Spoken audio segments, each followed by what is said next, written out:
Sebelum aku masuk Islam, segi nadai penemu dalam Islam sebenarnya. Seminat nemu Islam tu Melayu.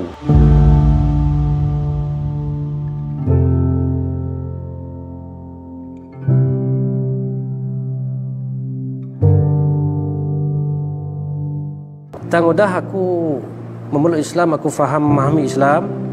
Semua utai ketik manah ataukah ngerusak, utai ingat semua Allah ujian dari Allah SWT.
Ketika belajar ke dalam Islam itu, ianya aku mesti ngaku bahawa nadai Tuhan bukai kelimpah dari Allah Subhanahu Wa Taala.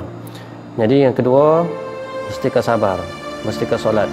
Bunyi ke dalam surah Al-Baqarah ayat 153, Auzubillahi minasyaitonirrajim, ya ayyuhalladzina amanu ista'inu bisabir wassalah. Ya erti ya, ni kita orang-orang yang beriman, jadi kemah sabar ngosolat tu tadi ke penolong nuan awak ke Allah SWT, engkau orang-orang ti sabar.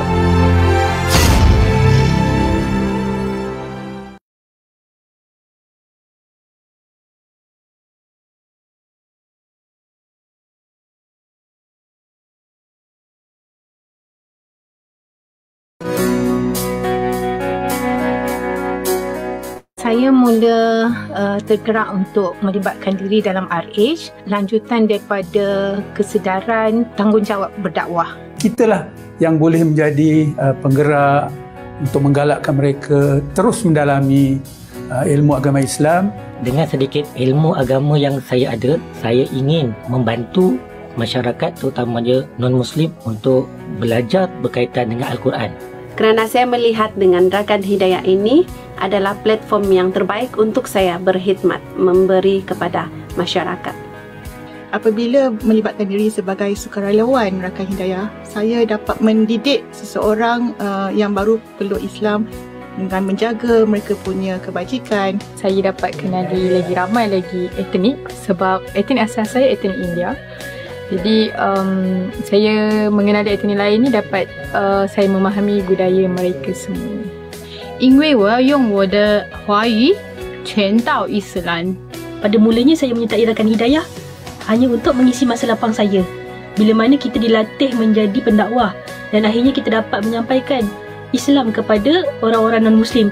Dan yang sangat-sangat indah sekali bila mana mereka dapat mengucapkan kalimat syahadah. Saya sendiri pernah melalui hidup sebagai seorang baru. Pada awal penghidupan kita sebagai seorang baru memerlukan sokongan daripada orang sekeliling, perlukan bimbingan kita untuk hidup sebagai seorang Muslim. Semasa berkhidmat sebagai Rakan Hidayah dalam hidup saya, bila mana saya boleh membantu orang yang susah, terutamanya mualaf dari susah, dan bila kita bantu mereka happy, gembira, senang. Mewujudkan dan membantu sama-sama dalam Hidayah Food Bank adalah sesuatu yang seronok. Tapi my best moment ialah apabila mengambil keputusan untuk menjadi keluarga Ansar kepada seorang mualaf orang asli dan tinggal bersama-sama saya. Saya rasa bila saya pergi ziarah pada rumah saudara baru yang family dia bukan Islam juga. Bila saya pergi ziarah tu, saya nampak senyuman di wajah mereka. Mereka rasa anak-anak mereka yang masuk Islam ni ada yang menjaga. Dan mereka sangat mengalu-alukan kedatangan. Dengan kesedaran kita sebagai anggota masyarakat yang sama-sama ingin melihat supaya Islam ni dimartabatkan di bumi Malaysia ini, saya percaya adalah menjadi tanggungjawab kita untuk membantu dan membimbing terutama saudara baru kita yang mana mereka ni adalah baru dalam Islam dan mereka juga mungkin terpaksa mengubah cara fikiran mereka, meninggalkan budaya-budaya yang bertentangan dengan Islam. Saya mesti sifat lah. Saya bukan orang yang berani ke depan. Mungkin saya bukan orang yang berani berdakwah sangat, saya cakap jujur. Tapi saya nak gunakan juga bahasa Cina saya untuk ajar rakan hidayah lain, untuk dia guna untuk dakwah mereka kan. Itu waktu paling bahagia, saya rasa 3 bulan yang paling best dalam hidup saya. YB believe one creator, only one God. We already have it. Yes. Saya melihat ramai rupanya yang bukan Islam ramai yang berada di sekeliling masjid tu, mereka tertanya-tanya apa yang ada di dalam masjid. Dan bila kita mengadakan Mosque Open Day ni, mereka merasakan this is the first time dia orang masuk masjid. Dan saya teringat lagi apabila salah seorang daripada non-Muslim yang datang masuk masjid tu datang berjumpa saya, dia kata, saya dah umur 60 tahun. Saya dah tinggal sebelah masjid ni dah 40 tahun. Tapi inilah first time saya masuk masjid dan saya mendapat penerangan tentang Islam direct daripada kita orang Islam.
Bismillahirrahmanirrahim.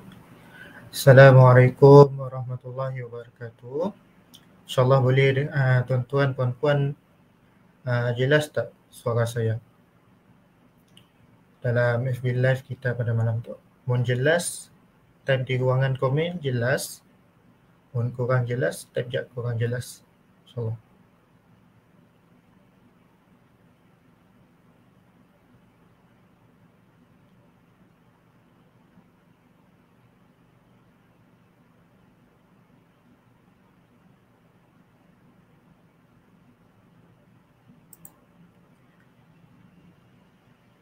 Waalaikumsalam warahmatullahi wabarakatuh. Afika Abdullah. Alhamdulillah jelas. Dengar?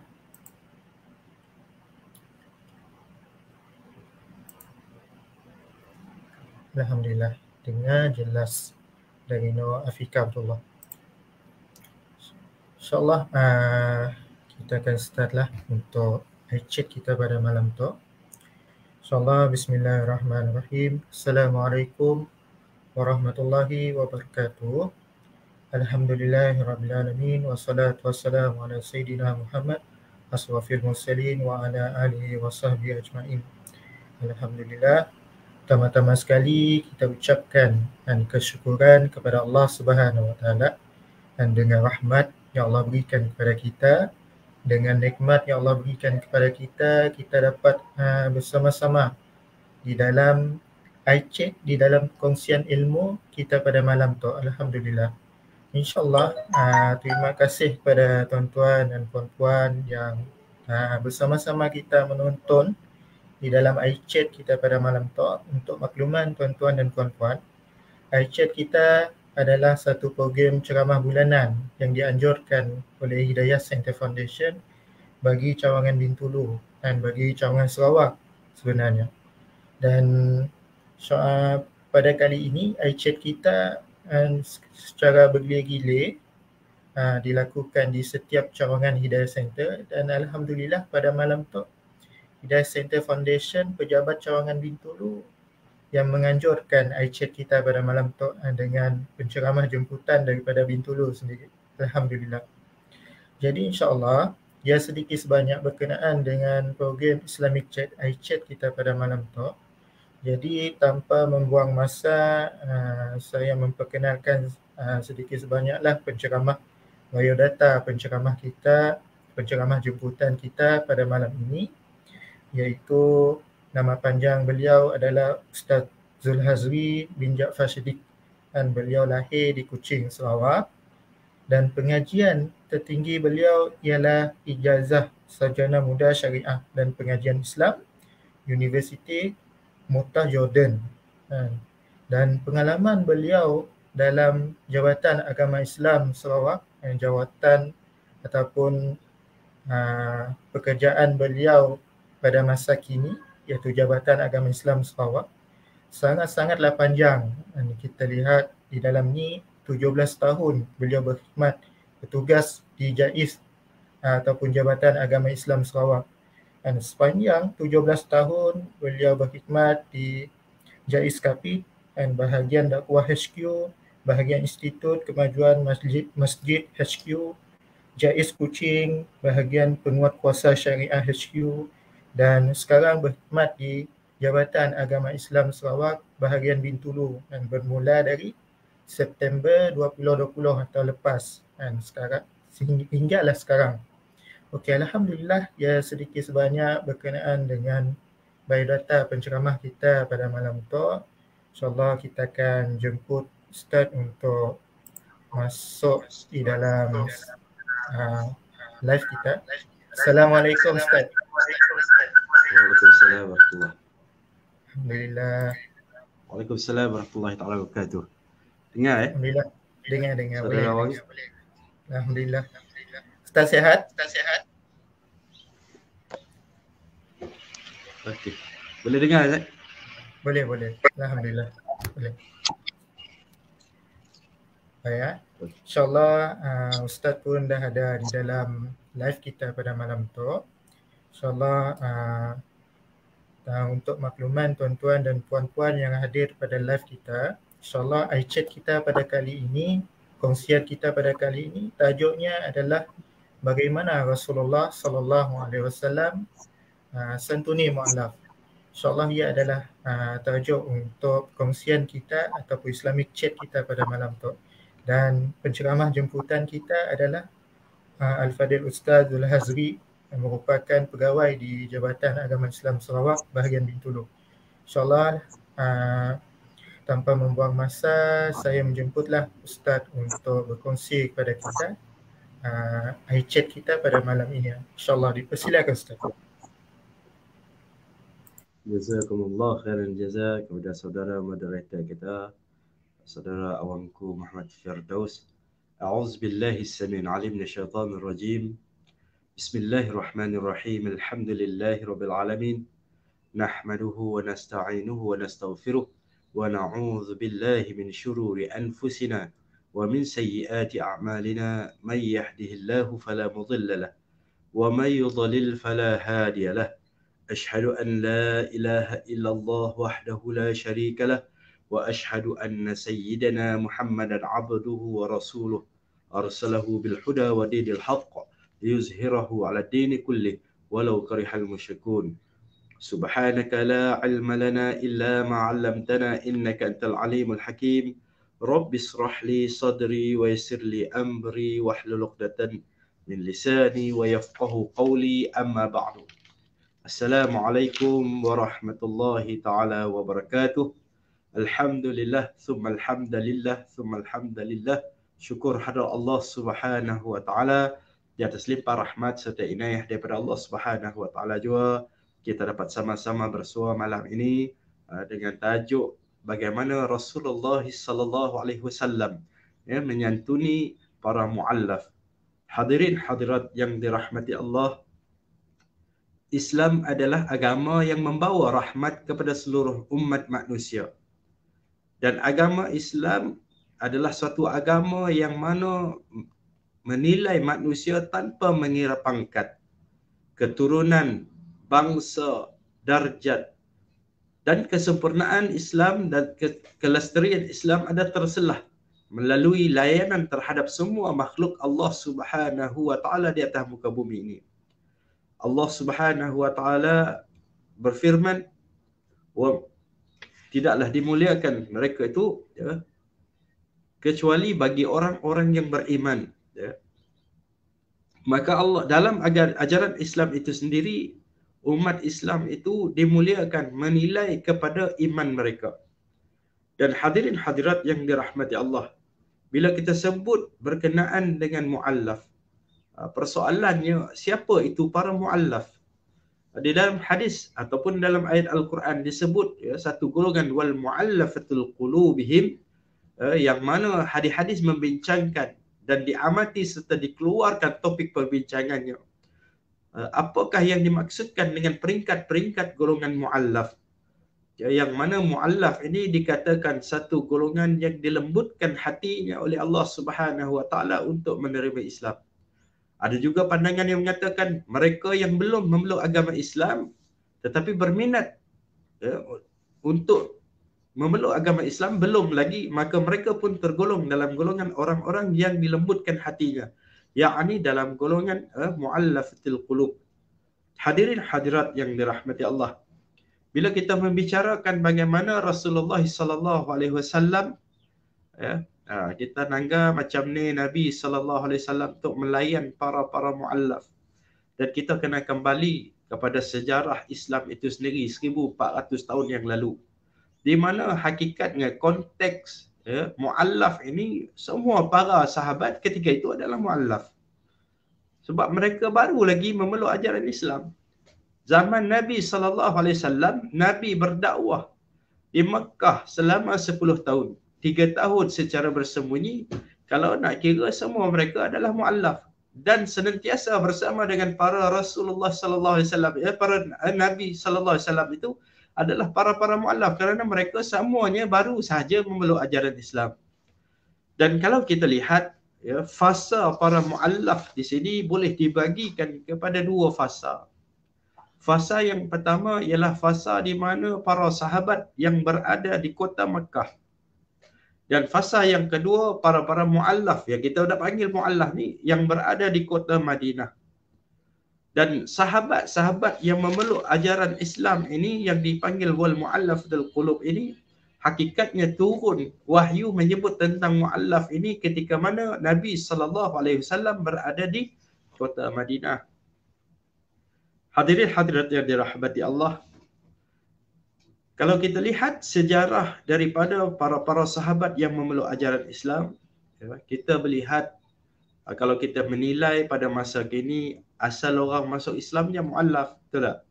Asal dia masuk Islam dikira sebagai muallaf, maka ini layak mendapat bantuan zakat dan sebagainya. Secara hakikatnya kita menilai bila mana mereka mengucap 2 kalimah syahadah, maka jelas mereka ini tergolong dalam golongan orang-orang yang dikategorikan sebagai muallaf, yang mana mereka ada hak-hak mereka dalam Islam. Dan apa yang saya nak kembalikan di sini ialah untuk kita melihat kembali golongan bagaimana tarbiyah Rasulullah SAW terhadap golongan-golongan muallaf di zaman dia. Yang mana kita panggil para sahabat-sahabat Nabi SAW. Dan kalau saya buat kajian sendiri, saya lihat orang yang memeluk ajaran Islam ini hakikatnya dulu, kini dan selamanya akan terbagi. Golongan muallaf ni boleh bagi kepada 4 golongan. Dan 4 golongan ini kita menilai dari sudut tingkatan keimanan mereka kepada Allah Subhanahu Wa Taala. Yang pertama, golongan yang betul-betul mendapat hidayah daripada Allah Subhanahu Wa Taala, yang mana kategori keimanan mereka ini sangat teguh. Mereka mendapat hidayah daripada Allah dan mereka mencari hidayah Allah dan mereka mendapat hidayah daripada Allah Subhanahu Wa Taala. Dan kebanyakan rata-rata para sahabat tergolong dalam golongan minal awalin yang berada di kota Mekah. Mereka ini adalah tergolong dalam golongan yang kuat imannya. Mu'allaf juga. Tapi kalau ikut iman orang yang lama ataupun orang yang asal Islam akhir zaman sekarang, rasanya tak boleh nak lawan keimanan para sahabat yang kalau kita nak kategorikan sebagai mu'allaf di zaman Nabi ketika mana mereka bersama dengan Rasulullah sallallahu alaihi wasallam di Mekah. Di Mekah lagi, tuan-tuan hadirin hadirat rahmati Allah, para sahabat kalau layak sebut mu'allaf, mereka lah mu'allaf. Tetapi keimanan mereka tidak berbelah bagi. Mereka tidak menjual agama dengan nyawa-nyawa mereka sekalipun. Hatta mereka dibunuh, hatta sekalipun mereka dijemur di tengah panas, mereka diletak di bawah jemuran padang pasir yang panas membara. Dan kalau kita baca kisah Bilal ibn Rabah, tuan-tuan hadirin hadirat rahmati Allah, panasnya, gersangnya gurun tempat diletaknya Bilal ibn Rabah ni, bila diletakkan sandal ataupun selipar kulit, maka akan bergulung selipar tersebut nak menunjukkan kekuatan panas di padang pasir ketika itu. Tak cukup hanya dengan diletakkan di atas padang pasir, diletak lagi batu yang berat. Cuma satu kalimah yang keluar daripada mulut Bilal ibn Rabah, ahad, ahad, ahad. Ya, yang menyatakan bahawa keesaan Allah Subhanahu Wa Taala. Ini salah satu golongan yang mana Islamnya para mu'allaf dengan keimanan yang jitu. Tidak berbelah bagi, tak diboleh, mereka tak jual dengan nyawa hatta sekalipun. Sebab itu kenapa saya cerita tentang 4 golongan ini? Sebab saya nak cerita tajuk kita bagaimana Nabi SAW menyantuni para mu'allaf. Dan para mu'allaf ini, sebab tu saya nak cerita bagaimana, berapa golongan peringkat mu'allaf ni, bagaimana dan di mana mereka ini. Golongan pertama yang kuat, seperti yang saya sebut, yang masuk Islam, yang kuat dan mereka berada di kota Mekah. Yang kedua, golongan yang sederhana. Golongan yang sederhana ini, mereka masuk Islam, mereka diajak, mereka membaca. Sekarang dewasa ni, ramai orang yang berkobar-kobar masuk Islam. Golongan ini, golongan yang imannya kadang-kadang naik, turun. Kadang-kadang mereka ni dalam keadaan sederhana, nak kata tak percaya, percaya. Nak kata percaya sungguh-sungguh, tak diuji juga oleh Allah Subhanahu Wa Taala. Ya. Yang ini beriman atas hakikat ilmu. Ya. Mereka beriman kerana melihat kebesaran Allah atas kajian-kajian. Dan golongan yang tiga, golongan yang lemah dan tidak berminat dengan Islam. Yang ini akhir zaman banyak. Mu'allaf kebanyakan akhir zaman ini golongan dalam kategori golongan yang ketiga. Yang mana golongan ini rata-rata Islam mereka atas dasar kerana berkahwin kadang-kadang contohnya. Ya. Golongan kedua kadang-kadang yang sederhana tadi, ada yang mula-mula berkahwin, tak berminat pun masuk Islam. Tapi oleh kerana pembacaan, mereka melihat, mereka membuat kajian sikit, daripada tidak minat sampai berminat. Ya. Ada yang kuat imannya, kekuatan imannya sangat jitu. Tapi oleh kerana melihat, kalau yang akhir zaman ni, asal masuk Islam dulu dengan penuh keyakinan, iman dan wahtisaban, dia masuk Islam sungguh-sungguh. Tapi akhirnya bila diuji dengan kemiskinan, diuji dengan makanan-makanan yang dulu boleh sentuh, jadi dia ragu-ragu, kadang-kadang ada minum balik arak dan sebagainya. Cuma saya nak cerita di sini muallaf akhir zaman. Saya nak kaitkan sebab kalau kita nak cerita pasal zaman Nabi, dia sebagai satu teladan. Tapi apa yang kita nak ambil realiti zaman sekarang, kita boleh lihat adanya golongan yang ketiga ni, yang ini yang kita perlu bimbing akhir zaman. Golongan yang lemah imannya, yang mana kadang-kadang mereka masuk Islam atas asbab selain kepada agama itu sendiri. Dan kebanyakan mereka ini masuk Islam kerana daripada asbab perkahwinan, ya, asbab perkahwinan. Sebab itu hadirin hadirat dirahmati Allah, kalau kita melihat hadis Nabi sallallahu alaihi wasallam dalam cerita hijrah Nabi sallallahu alaihi wasallam menyebut, dan disebut dalam satu hadis yang diriwayatkan oleh Sayyidina Umar ibn Khattab radhiyallahu anhuma, bagaimana Nabi sallallahu alaihi wasallam bersabda, innamal a'malu binniyat wa innama likulli imri'in ma nawa. Setiap amalan itu maka dikira melalui niat, akan diambil, maka Allah akan melihat hati-hati manusia itu terbitnya niat. Dan kata Nabi sallallahu alaihi wasallam, innallaha la yanzuru ila suwarikum. Allah tak pandang pun manusia pada paras rupa dia. Kacak, tampan, kaya, miskin, rumah besar, kereta kemewahan, sihat tak sihat. Innallaha la yanzuru ila suwarikum wala ila ajsadikum. Dan Allah juga tidak melihat manusia pada jasad tubuh badan, tinggi, hitam, pendek, rendah. Allah tak pandang, tuan-tuan. Walakinnallaha yanzuru ila qulubikum. Tetapi yang dilihat oleh Allah, yang dinilai oleh Allah bermula daripada hati-hati kita. Dan daripada hati inilah terbitnya nawaitu qasad, maksud hati, perbuatan kita. Sebelum kita buat sesuatu, maka dalam hati terbit dulu qasad tu, terbitnya niat. Kenapa aku buat? Aku buat ni kerana nak kahwin.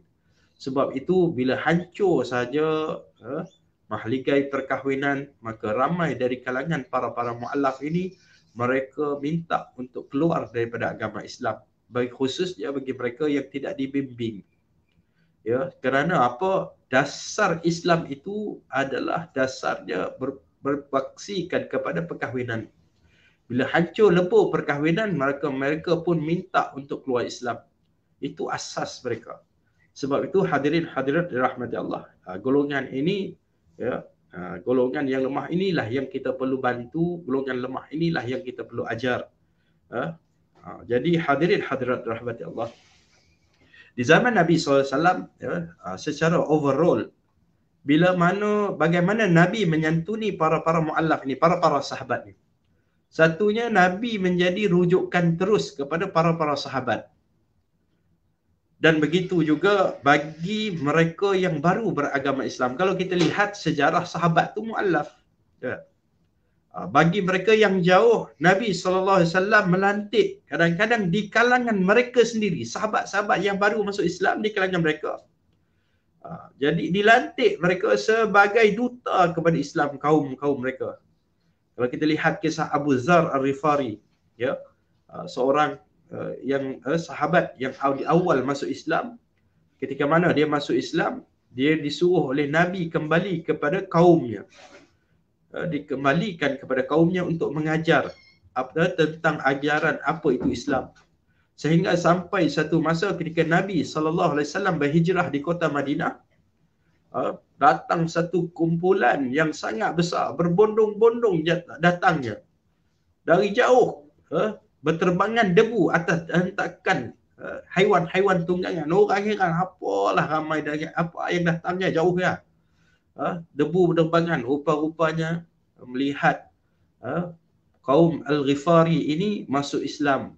Yang mana asalnya dulu dia masuk Islam di kota Mekah. Bila dah masuk Islam kota Mekah, mereka dihantar oleh Nabi SAW, mereka ni diajar dengan akidah kalimah syahadah la ilaha illallah Muhammadar Rasulullah. Maka Abu Dzar Al-Ghifari diajar kemuliaan agama Islam tu kepada kaumnya. Kalau kita nak ambil metodologi dakwah Nabi SAW, orang yang masuk Islam, orang yang faham benar-benar Islam, mereka ini perlu ambil satu tanggungjawab, khususnya kepada bangsa-bangsa kaum mereka. Kerana apa? mereka lebih dekat dalam dakwah. Nabi tak pergi dakwah kepada mereka, tapi Nabi hantar sahabat-sahabat ni jadi duta kepada Islam untuk membicarakan tentang hak, untuk membicarakan tentang kebenaran Islam, keindahan Islam kepada kaum-kaum mereka. Ya, maka akhirnya satu kaum yang dihantar seorang yang masuk Islam, hantar balik pulang dengan satu kaum yang memeluk ajaran Islam. Hadirin hadirat rahmati Allah. Itu yang bila mana satu bangsa tu masuk agama Islam, orang tu sendiri dihantar Nabi. Yang kedua, ada pula mereka yang baru masuk agama Islam. Ini mereka dihantar para sahabat. Bukan di kaum dia, tapi bangsa yang lain. Contohnya, kisah ini berlaku bila mana dihantar sahabat seperti Adi bin Hatim. Kisah dihantar Mus'ab ibn Umair. Dihantar ketika mana orang-orang Madinah ketika itu, sebelum mereka menyambut ketibaan Rasulullah SAW, Nabi menghantar Mus'ab ibn Umair sebagai duta Islam di kota Madinah. Disuruh Mus'ab ibn Umair ni mengajar Islam, asas-asas ajaran Islam ketika mana berada di kota Madinah. Begitu juga dengan sahabat yang lain seperti Mu'az bin Jabal, dihantar ke Yaman untuk mengajar Islam. Diperintahkan oleh Nabi SAW. Nabi tak pergi Yaman, tapi Nabi hantar para sahabat untuk mengajar golongan-golongan mu'allaf di sana. Hakikatnya kalau kita lihat, para sahabat itu sendiri mu'allaf. Yang membezakan kualiti mu'allaf ini ialah kefahaman, keyakinan, amalan serta keyakinan kepada ajaran Islam serta ilmu-ilmu yang mereka dapati ketika mana bersama dengan baginda Rasulullah sallallahu alaihi wasallam.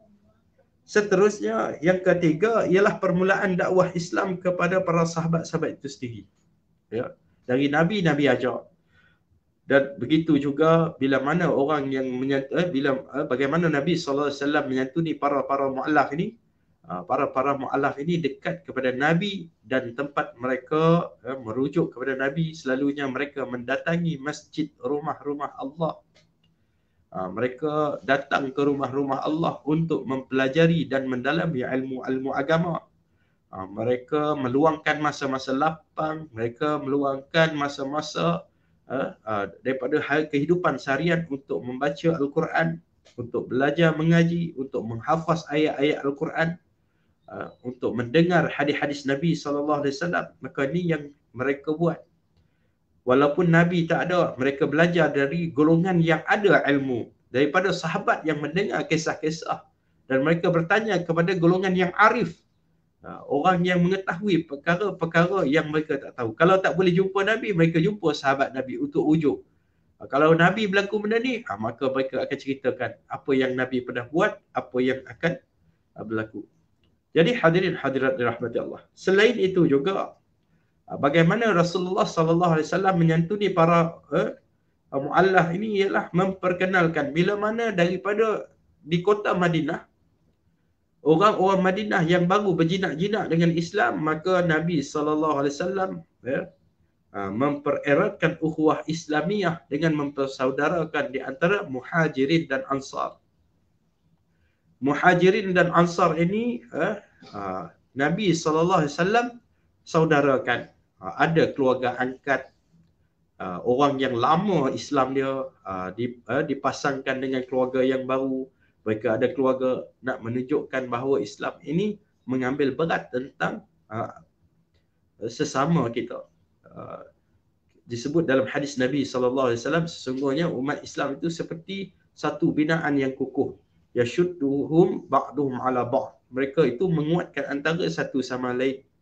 Bila menguatkan satu sama lain, hadirin hadirat rahmat Allah, orang yang lemah ni, orang yang kuat dia pergi bantu.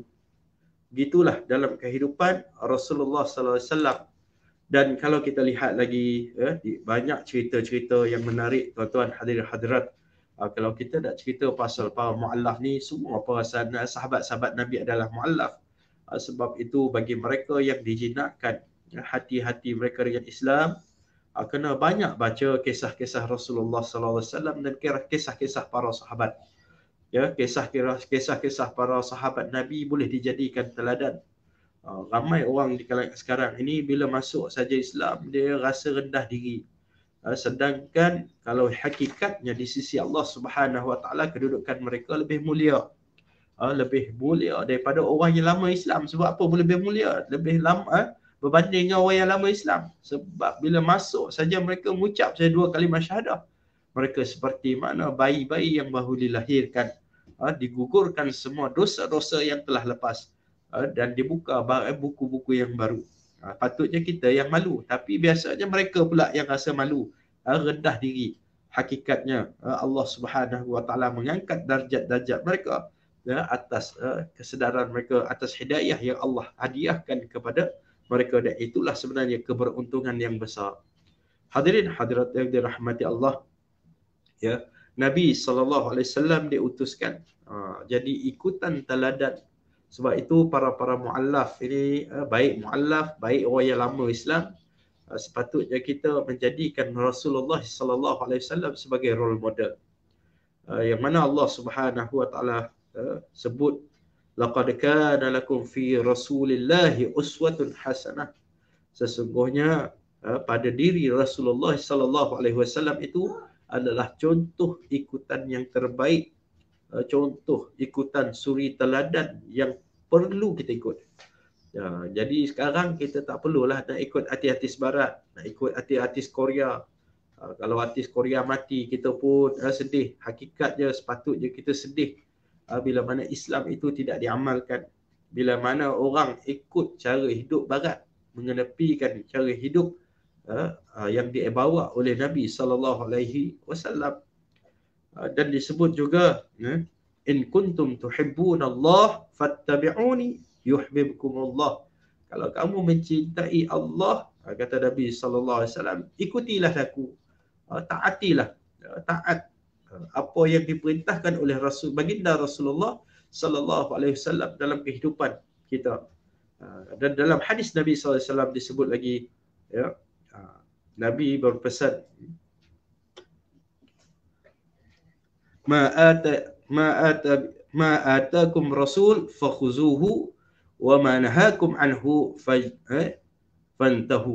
Apa yang dibawakan olehku, kata Rasulullah SAW, maka ambillah ia, ikutilah ia, wa ma nahakum anhu, dan apa yang aku tegah daripadanya, fajtanibuh, fantahu, jauhilah ia, jauh, jangan dibuat, pergi jauh. Kalau Nabi tak suruh buat, maka jauhilah perkara tersebut. Hadirin hadirat yang dirahmati Allah, kita bila melihat kepada kehidupan baginda Nabi SAW dalam konteks kehidupan yang syumul, bagaimana Nabi SAW menyantuni para mu'allaf ini, kalau kita lihat mengikuti kepada, kalau kita tengok Nabi menyantuni ataupun para sahabat mu'allaf ini mengikut kepada kapasiti mereka, kebolehan mereka, kemampuan mereka. Sebab para sahabat pun adalah mereka pun dari kalangan manusia juga. Nabi pun manusia, sahabat pun manusia. Jadi Nabi menyantuni para sahabat, orang golongan mu'allaf ni, mengikuti kemampuan mereka, potensi-potensi yang ada pada diri mereka.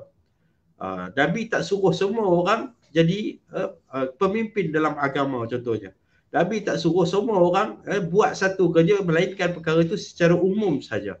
Tetapi apa yang Nabi pesan kepada seorang sahabat, contohnya datang seorang sahabat bertanya, para mu'allaf ni lah yang baru masuk Islam ni, dia tanya, ya Rasulullah, apakah sebaik-baik amalan? Nabi tengok orang tu dan Nabi berbicara dengan wahyu yang disampaikan oleh Allah, sebab disebut wa ma yantiqu 'anil hawa in huwa illa wahyu yuha. Nabi ni dia tak cakap ikut hawa nafsu dia, kecuali kan diwahyukan oleh Allah, diilhamkan oleh Allah apa yang dia perlu cakap. Jadi mengikut siapa yang datang, siapa jumpa dia, maka Nabi akan bercakap mengikut potensi diri manusia.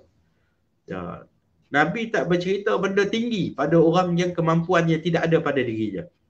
Maka bagaimana Nabi menyantuni para sahabat, para mu'allaf ni mengikut kemampuan mereka masing-masing. Maka kita sekarang ini, bila mana kita nak ikut Nabi untuk menyantuni para mu'allaf, kita kena teladani Nabi, maka kita kena tengoklah kemampuan. Orang yang memiliki ketinggian intelek, cara dakwah dia lain.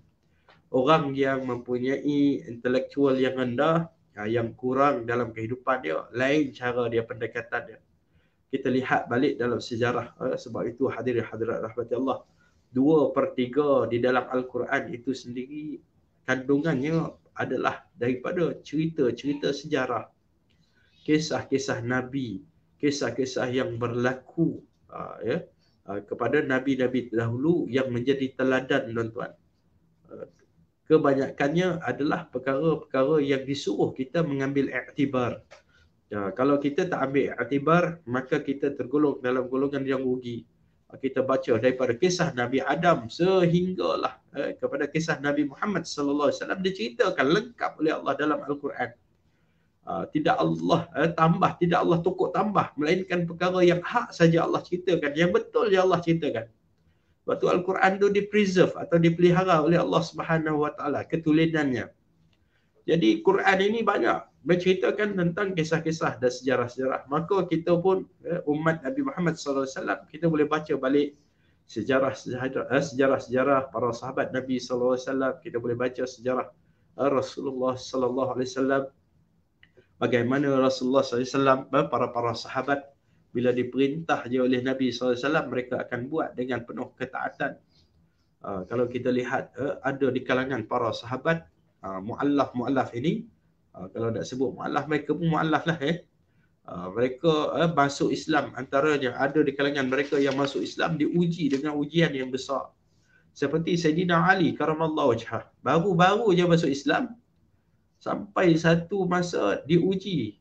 Nabi kata, wahai Ali, kau ganti tempat tidur aku. Ketika peristiwa hijrah Nabi, di mana rumah itu dikepung oleh 100 orang pemuda, tuan-tuan, yang nak bunuh Nabi SAW. Nabi perintahkan Ali untuk mengambil alih tempat tidur Nabi. Dalam keadaan tidak, tak ada pun Sayyidina Ali kata, tak naklah nanti orang bunuh aku, tak ada. Kalau ikut, mu'allaf juga. Ujian para sahabat lebih tinggi. Maka mereka ini datang dengan keimanan yang betul, keyakinan yang benar, tasdik di dalam hati mereka, akhirnya mereka tak goyah. Dan begitu juga kalau kita baca kisah Amru bin Thabit bin Waqshi dalam perang Uhud, tuan-tuan. Ini di antara dikatakan Abu Hurairah radhiyallahu anhu, dia pernah buat satu soalan teka-teki. Dia tanya para sahabat, kita orang tahu sih katanya, siapa yang mati masuk siapa yang dalam Islam tu yang mati masuk syurga tapi nasib pernah semayang. Abu Hurairah radhiyallahu anhu dia tanya para sahabat Nabi, sahabat-sahabat Nabi lah. Ramai kata tak tahu siapa pula, ada ke orang masuk syurga tapi nasib semayang? Ada, disebutkan nama dia Amru bin Thabit bin Al-Waqshi, yang mana beliau mati syahid ketika mana dalam peperangan Uhud. Dikatakan Amru bin Thabit ini dia cari saudara dia Sa'ad. Ni Sa'ad dok katanya. Disebut kaum dia Sa'ad pergi perang Uhud dengan Rasulullah. Akhirnya Sa'ad disebut Amru ni, Amru bin Thabit, dia pun datang ambil pedang, ambil tombak, naik kuda. Dia pecut, dia pun pergi dekat Gunung Uhud.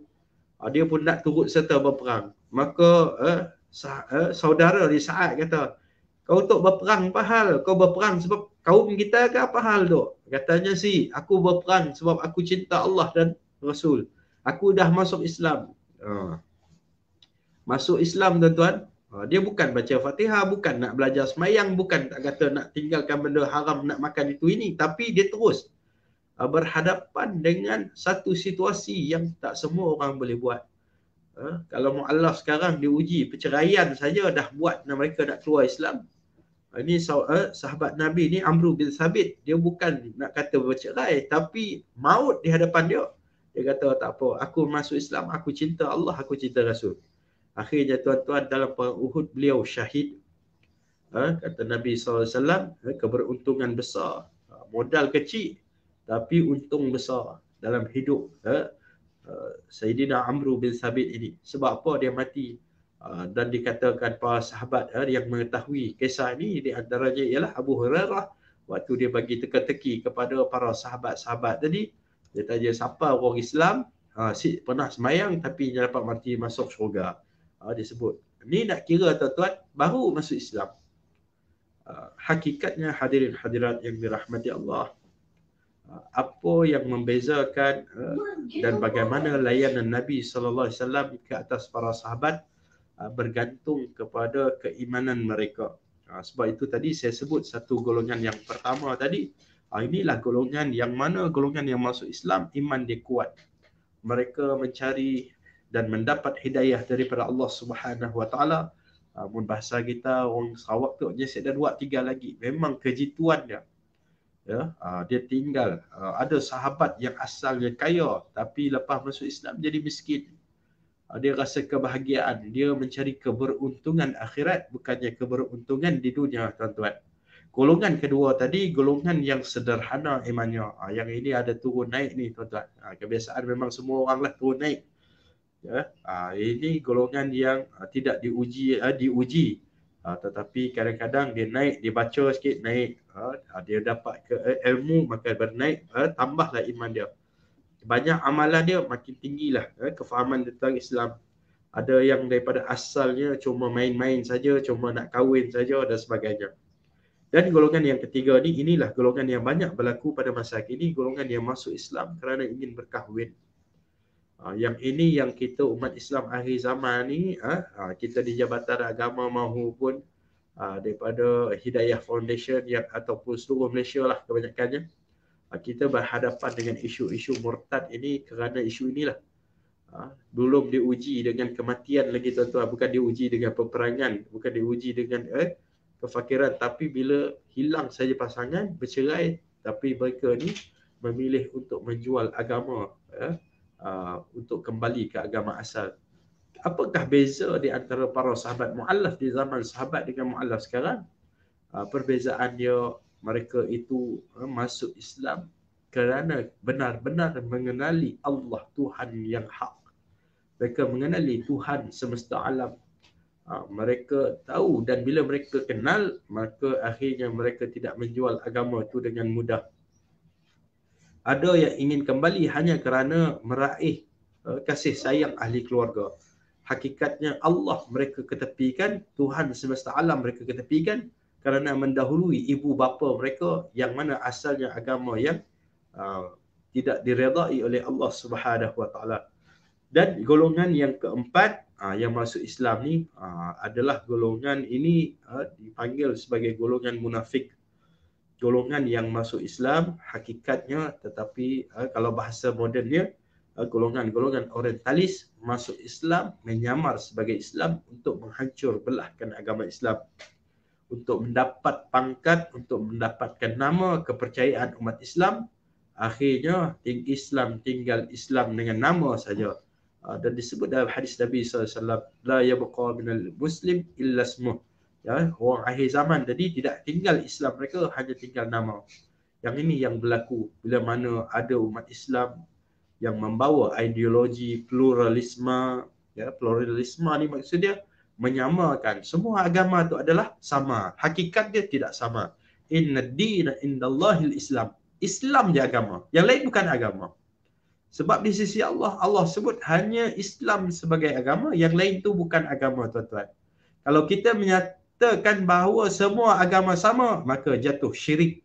Kerana kita menyamakan Tuhan-Tuhan yang lain, yang batil itu setara dengan Allah Subhanahu Wa Taala. Tapi orang Islam pun sokong pluralisme. Bahkan yang peliknya, ideologi pluralisme ni diajak oleh orang-orang yang beragama Islam. Yang ini kena hati-hati. Kadang-kadang bukan mu'allaf, tuan-tuan. Orang yang dah lama dah Islam ni. Orang yang asal Islam ni. Ada juga Islam liberal.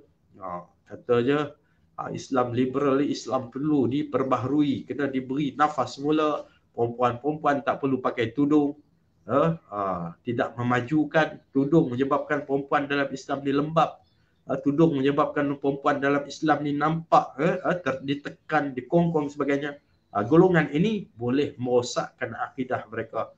Sedangkan yang memerintah untuk menutup aurat itu adalah daripada Allah Subhanahu Wa Taala, bukan daripada manusia. Hakikatnya ada golongan yang masuk Islam Kadang-kadang dia cari pengaruh, dia cari kelompok-kelompok kedua yang buat pada Islam yang mana merosakkan Islam. Yang ini kalau kita belajar sejarah Indonesia dulu, dia belajar. Kita ada belajar bagaimana seorang Belanda, tuan-tuan, Belanda ambil seorang bangsa dia, dijadikan ulama untuk bila dapatkan keyakinan, dikatakan bila Belanda minta pandangan dia macam mana nak rosakkan Islam di Indonesia, kata dia dilukis dua perkara. Di sebelah kanan dilukis pedang dan sebelah kiri dilukis Al-Quran. Kalau nak rosakkan Islam ni, jangan kacau pedang, mandi darah jawabannya. Tapi nak rosakkan Islam, kata dia, kau alihkan, jauhkan umat Islam daripada Al-Quran, dan saya akan berhasil meruntuhkan keyakinan. Sebab itu hadirin hadirat yang dirahmati Allah sekalian, bila mana kita lihat kembali tajuk ini, bagaimana Rasulullah sallallahu alaihi wasallam menyatui para sahabat, para muallaf, maka nak tak nak kita kena seringkali membaca kisah-kisah para nabi. Kisah Nabi sallallahu alaihi wasallam. Kita kena baca balik kisah para sahabat, bagaimana kehidupan para sahabat di zamannya dan bagaimana pula aktiviti para sahabat, dan bermulanya Islam. Islam itu bermula daripada hati, tuan-tuan. La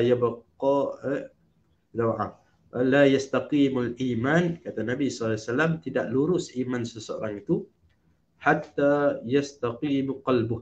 Iman seorang tu tak akan lurus sampai hati dia lurus.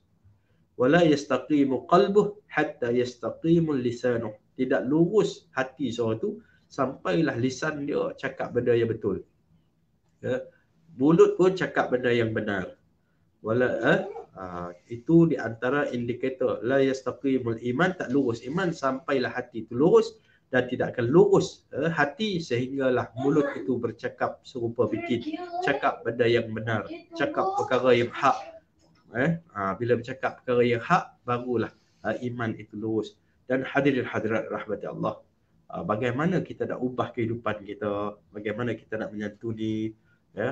Hari ini kita dah cerita tadi tentang bagaimana Rasulullah SAW menyantuni para muallaf, dan kita yang dah lama Islam pun ada.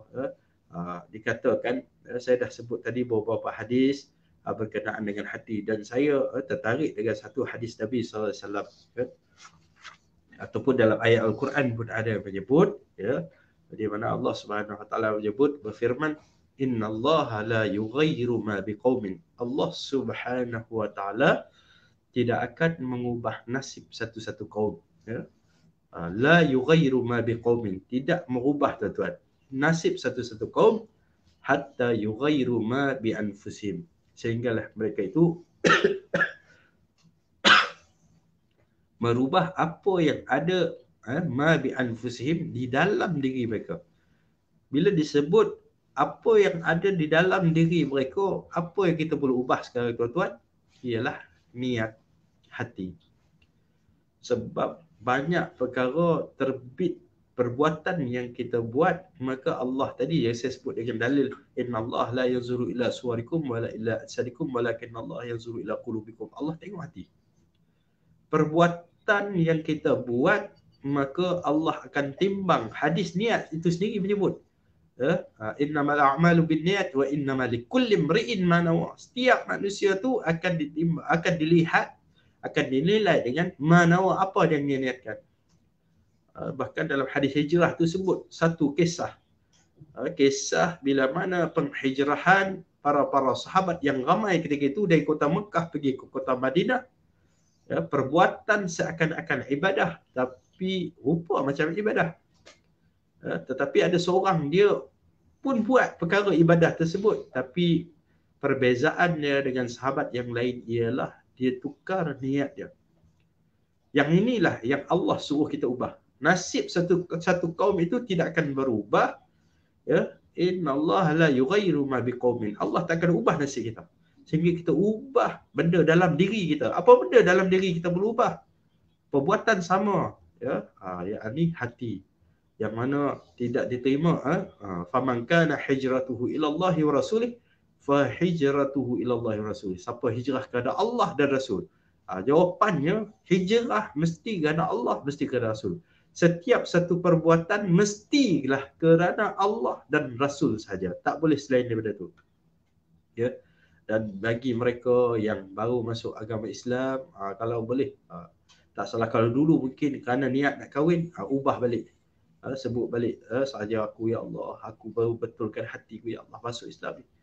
Kerana lillahi ta'ala, kerana Allah dan Rasul. Tak ada lebih daripada Allah dan Rasul.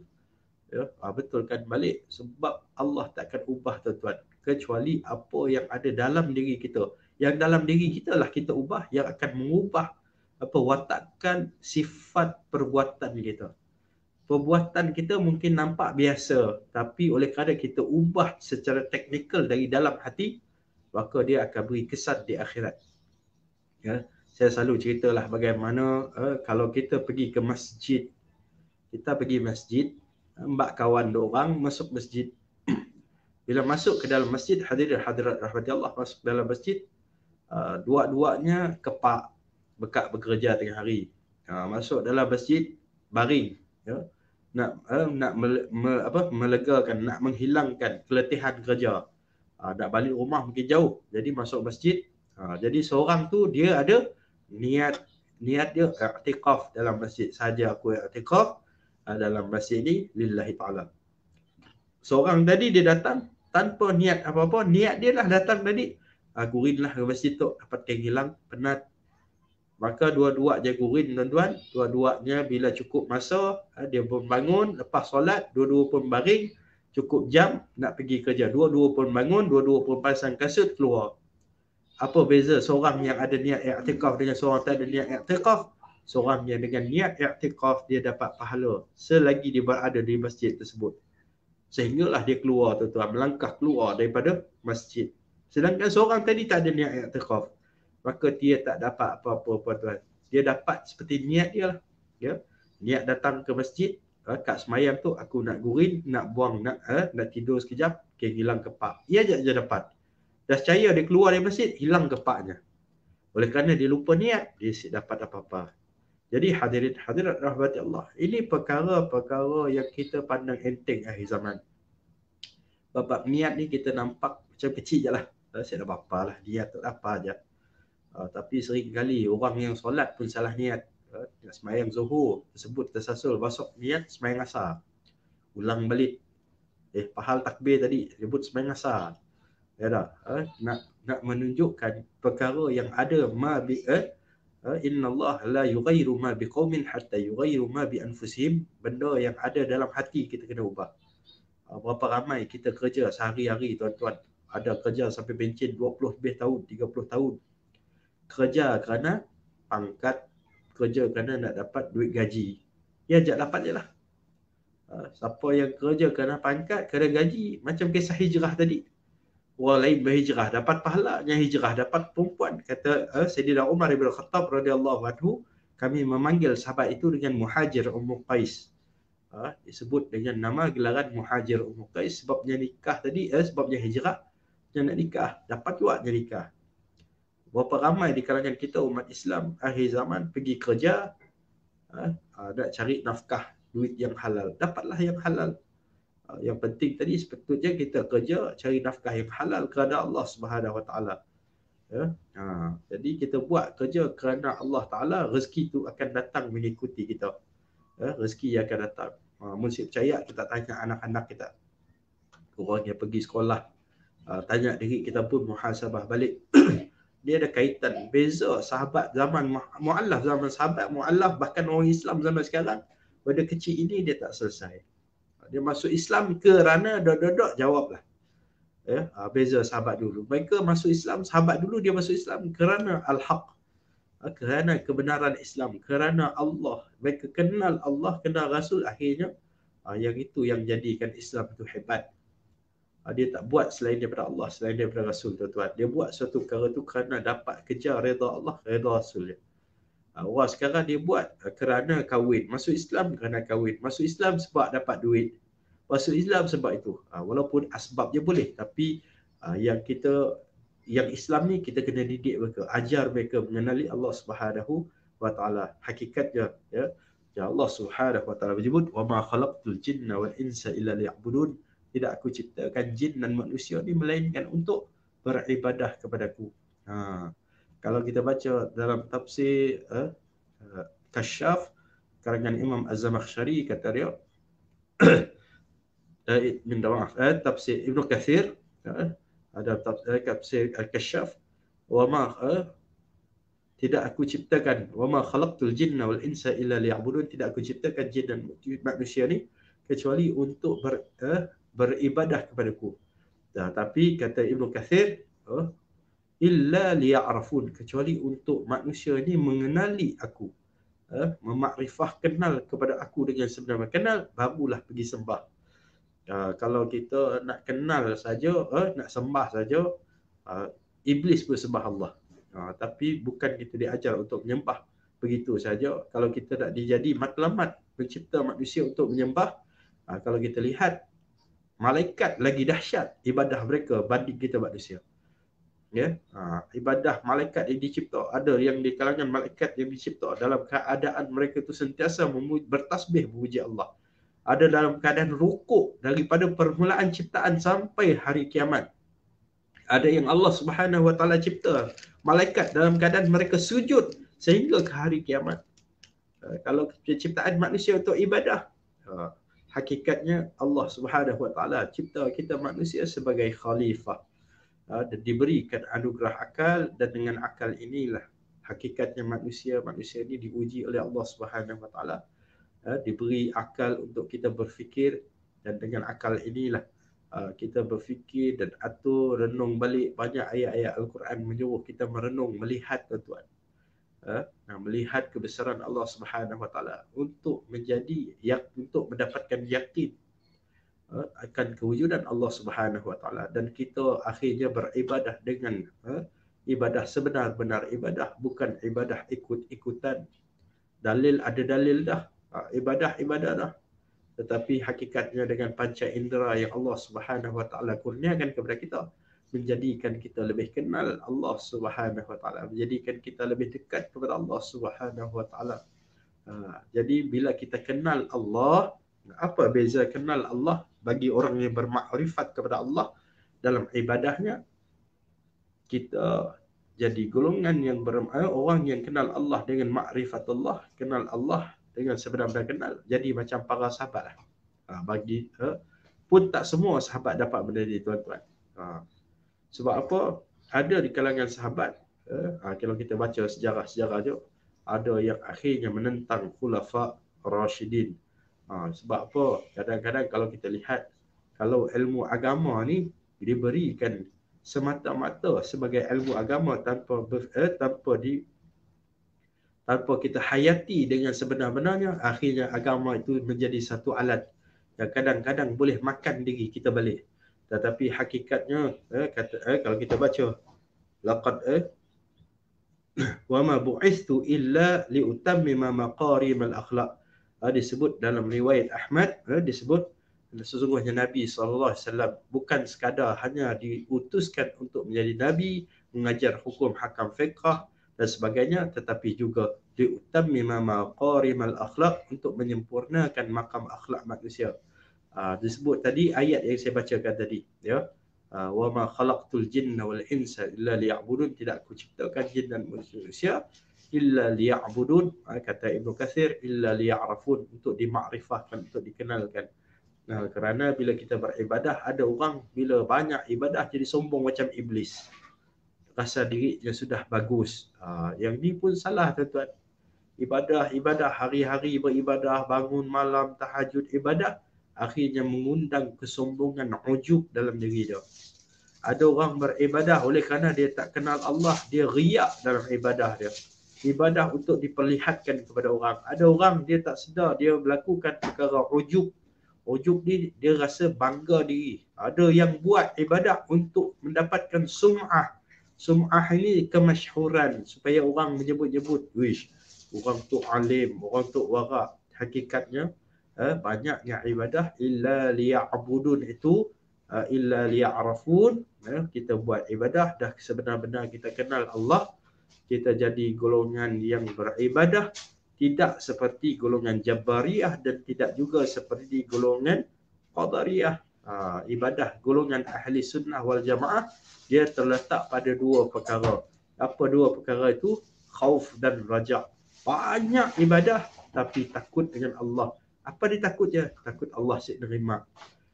Kalau dalam qadariyah asal ibadah je, wajiblah dapat pahala. Asal buat tu dapat tu, buat ini dapat itu. Kadang-kadang kita pun terikut-ikut dengan pepatah Arab, man jadda wajada. Siapa yang buat dia mesti dapat. Hakikatnya kalau Allah tak bagi dapat. Kalau Allah tak bagi pun boleh. Itu hak dia, tak bagi tak bagi. Itu hak Allah Subhanahu Wa Taala. Tapi bukan untuk menjadikan kita untuk tidak beramal dalam Islam.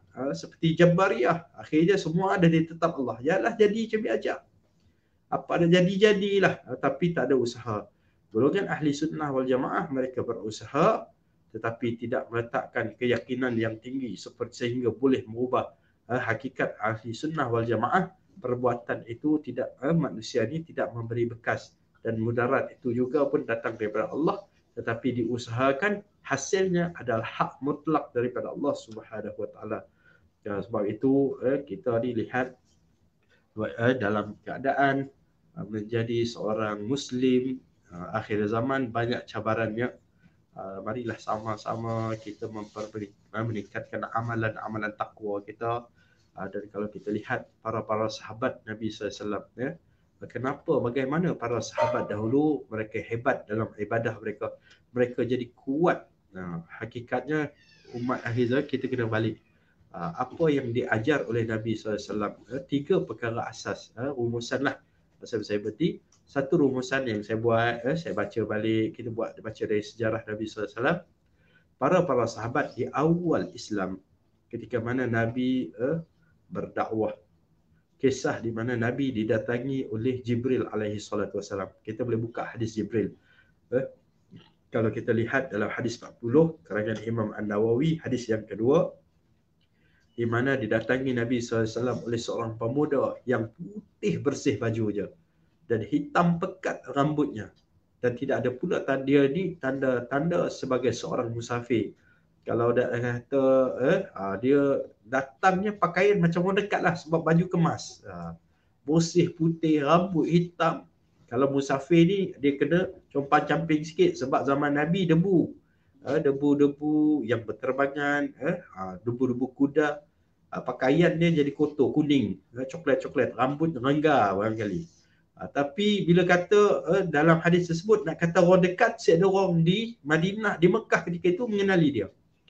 Maka datang bertemu dengan Rasulullah SAW, dia meletakkan lutut, dia bertemu dengan lutut Nabi dan letak tangan dia pada peha Nabi SAW. Ada kata peha dia, ada kata peha Nabi. Dan dia mula menyoal Nabi SAW berkenaan dengan Islam, iman dan ihsan. Kemudian ditanya tentang apa itu tanda-tanda hari kiamat. Ceritakan tanda-tanda hari kiamat. Hadirin hadirat rahmati Allah. Kalau kita lihat sahabat-sahabat Nabi yang baru saja memeluk ajar Islam, mereka diajar bila pergi saja pemuda tersebut, Nabi panggil Sayyidina Umar dan Nabi tanya, "Ya Umar, atadri man ata?" Ya Umar, kau tahu siapa datang ke? Kata Umar, Allah dengan Rasul dia tahu siapa. Maka kata Nabi SAW, "Innahu Jibril." Sesungguhnya yang datang tadi Jibril. Datangi kamu untuk mengajar kamu akan agama kamu. Apa diajar oleh Jibril tentang kita umat Islam dengan sahabat-sahabat mu'allaf tadi? Mu'allaf tadi diajar 3 perkara. Iman, Islam dan ihsan. Kemudian tanda-tanda hari kiamat. Dia diajar. Jadi hakikatnya kalau betul-betul kita memahami konsep rukun iman, rukun Islam dan ihsan. Ihsan ni tuan-tuan golongan tasawuf dia namanya rukun. Rukun apa? Rukun dalam ibadah. Mesti ada ihsan, rusak ibadah kata dia. Ada setengah yang lebih mutasyadidin, batal ibadah. Mun sembahyang dia kau rasa Allah depan kau seolah-olah sedangkan Tuhan.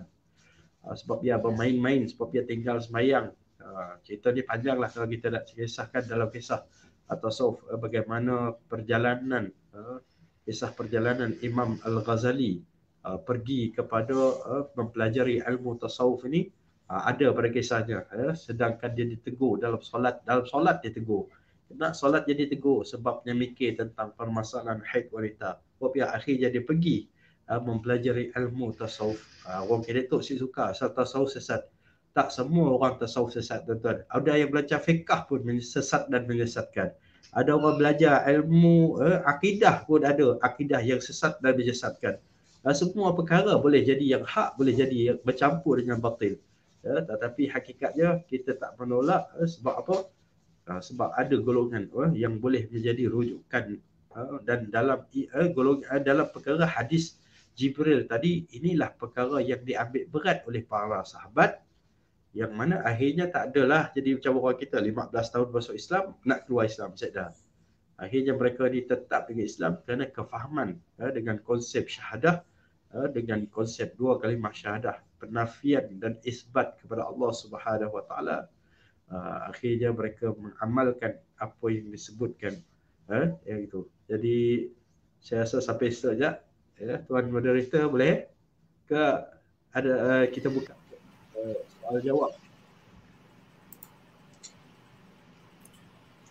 Alhamdulillah, jazakallah khair kepada Ustazul Hazri atas perkongsian yang sangat menarik.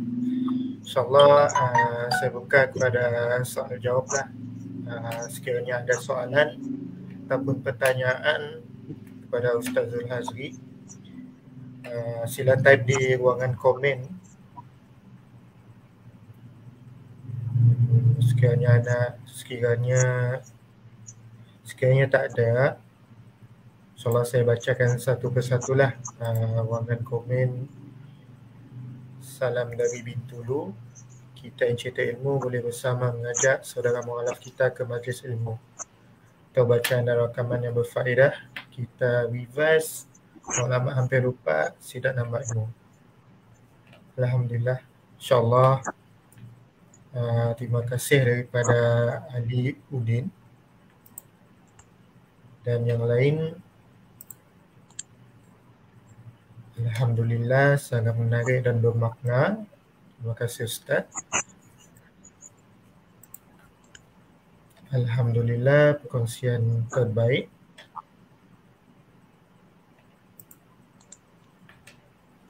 Dari Sabtu Dami, alhamdulillah, perkongsian yang bermanfaat. Alhamdulillah.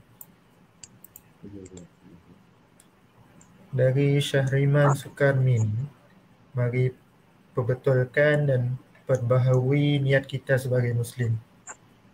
InsyaAllah.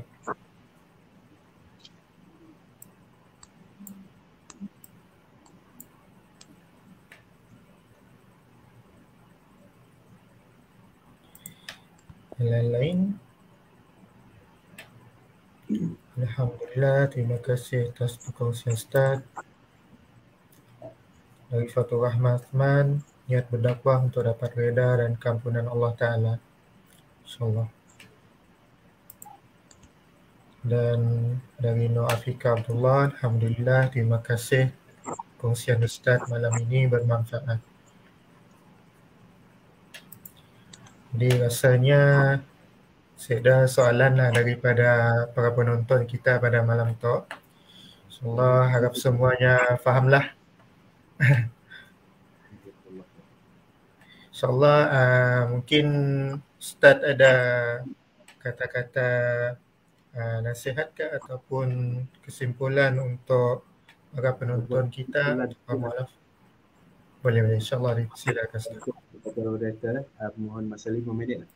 Jadi insyaAllah hadirin hadirat rahmati Allah. Syukur hadrat Allah alhamdulillah rabbil alamin. Syukur kepada Allah Subhanahu Wa Taala atas menjayakan sama-sama hadir dalam majlis kita malam ni. Jadi apa yang saya nak simpulkan di akhir sebelum penamat ni, mudah-mudahan apa yang disampaikan tadi memberi manfaat lah. Yang baik tu datang daripada Allah Subhanahu Wa Taala, yang lebah tu datang dari khilaf saya sendiri. Cuba apa yang saya nak simpulkan di sini, marilah sama-sama kita kembali, saya nak seru kembali kepada kefahaman Islam yang sebenar, dan khususnya dalam bila mana melibatkan perkara-perkara yang ikhtilaf, kita berlapang dada lah dengannya, dan kalau boleh elakkan perpecahan di kalangan semua umat Islam, perkuatkanlah akidah kita dengan akidah yang hak, ya. Banyakkanlah berzikir, zikrullah dengan ihsan, dengan sifat ihsan, minta supaya Allah Subhanahu wa taala meridai kita, dan perdalamkanlah ilmu agama ni dengan diikhlaskan niat kepada Allah Subhanahu wa taala, dan banyaklah bermujahadah dan tawajjuh kepada Allah Subhanahu wa taala dalam sebarang perkara yang kita nak buat. Sesungguhnya saya sebut tadi, bila mana Allah Subhanahu wa taala menyebut dia tengok manusia ni pada hati, maka sama-samalah kita cari yakin kita. Bicaralah kepada Allah seolah-olah Allah tu melihat kita. Ihsan ni tuan-tuan, kalau kita guna konsep ihsan dalam berdoa, umat Islam ni dia tak baik dia saudara lama ke ataupun mu'allaf ke, bila ada satu konsep ihsan, penutupan saya lah bila kita ada konsep ihsan dalam ibadah kehidupan kita, kita akan sentiasa merasai hidup kita dekat dengan Allah. Dan kadang-kadang menjadikan kita takut untuk melakukan maksiat kepada Allah Subhanahu wa taala. Ihsan kunci, kunci kepada perkara yang kita dapat rasakan kewujudan Allah itu. Dan dengan ihsan inilah yang akan menguatkan iman kita. Dan setiap kali, dan saya setiap kali kita beribadah, saya sarankan tingkatkanlah kualiti ibadah kita. Ada orang dia boleh habiskan 10,000 kali zikrullah. Ada orang dia boleh baca 500 kali sehari ibadah dia. Tetapi hati dia tidak menggeletar, tuan-tuan. Hati dia tak rasa tenang. Sebut nama Allah banyak-banyak pun dia rasa macam biasa aja. Tapi kali ini saya nak ajaklah sama ada mu'allaf ataupun siapa-siapa di golongan orang Islam yang lama, kita buat dengan meningkatkan kualiti iman kita, dengan ihsan kita. Jadikanlah setiap kali kita sebut, sekali kita sebut nama Allah, kita rasa, tuan-tuan, masuk ke dalam qalbi kita, dalam jiwa kita, sanubari kita. Kita rasakan ketakutan kita, kita rasakan tiap kali dalam urat kita, di lidah kita, seluruh anggota tubuh badan kita. Sebut kalimah Allah, kalau boleh dengan bagaimana? Dengan penuh tawajuh kepada Allah Subhanahu wa taala. Ada orang dia buat dengan tidak tawajuh. Oleh kerana tak tawajuh tu dia buat 10,000 kali pun dapat. Tapi hasil dia buat ibadah yang banyak tapi tidak mendapat hasil. Jadi itu jelah pesan saya. Jadi saya mohon maaf lah atas kekhilafan penyampaian saya. Apa yang salah silap tu datang dari saya sendiri. Mohon maaf. Dan apa yang baik datang dari Allah. Jangan puji manusia. Pujilah Allah Subhanahu wa taala atas manfaat yang tuan-tuan dapat. Sedangkan yang baik itu datang dari pada Allah Subhanahu wa taala secara mutlak. Dan akhir kata, wabillahi taufiq wal hidayah. Assalamualaikum warahmatullahi taala wabarakatuh. Dan saya serahkan kembali kepada saudara moderator kita. Fadhil tafadhal. Alhamdulillah, terima kasih jazakallah khair kepada Fadil Ustaz Zulhazri atas perkongsian yang disampaikan tadi. InsyaAllah sangat bermanfaat dan banyak ilmu ataupun banyak manfaat yang kita boleh perolehi daripada apa yang dikongsikan oleh Ustaz Zulhazri sebentar tadi. InsyaAllah kita dah berada di hujung program iChat kita pada malam ini. InsyaAllah terima kasih saya ucapkan kepada tuan-tuan dan puan-puan yang bersama-sama meluangkan masa dalam program iChat kita, menonton bersama-sama. Alhamdulillah dan terima kasih saya ucapkan. Dan terima kasih tidak lupa juga kepada Fadil Ustaz Zulhazri atas perkongsian yang sangat menarik, sangat bermanfaat, dan apa yang manfaat kita ambil dan kita amalkan, dan kita amalkan supaya suatu hari nanti kita dapat jadikan ia sebagai amal untuk kita dapat bersama-sama ke syurga, insyaAllah. Dan di akhir perkongsian kita pada malam ini, insyaAllah saya wakil daripada Hidayah Center Foundation memohon maaf jikalau ada tersilap bahasa ataupun terkasar bicara ataupun dari segi teknikal dan sebagainya. Kami mohon maaf. Dan insyaAllah wabillahi taufiq wa hidayah. Assalamualaikum warahmatullahi wabarakatuh.